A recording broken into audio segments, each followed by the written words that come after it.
Monsieur le Président, chers collègues, 40% des Français vivent en copropriété. Près d'1,5 million de logements sont considérés comme fragiles, soit un logement sur 5, et cela ne fait qu'empirer.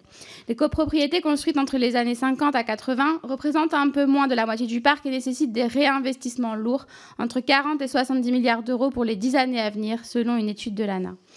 Les copropriétés dégradées sont l'arbre qui cache la forêt d'une crise du logement généralisée.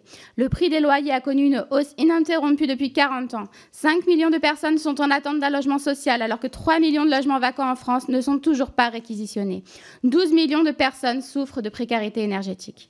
Nos concitoyens, faute de moyens, s'entendent dire qu'il faudrait se contenter d'être logés, mal mais logés, car le froid, ça tue. Ce qui tue, ce n'est pas le froid, mais l'irresponsabilité politique. Combien de familles n'arrivent pas à accéder au logement social et lorsqu'elles y parviennent, combien se retrouvent bloqués dans des logements inadaptés? Je pense par exemple à cette femme en situation de handicap, coincée au 3e étage sans ascenseur. Je pense à celles et ceux qui vivent dans des conditions indécentes avec des champignons, des cafards ou des rats, comme c'est le cas dans la résidence Champ-Tortue de Lagny-sur-Marne. Je pense à la résidence Corbrion à Mitry-Mory où les malfaçons sont légion et où le bailleur tarde à faire des travaux.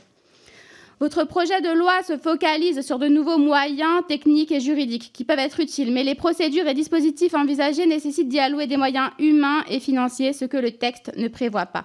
De même, votre projet de loi fait l'impasse sur la paupérisation des habitants des copropriétés.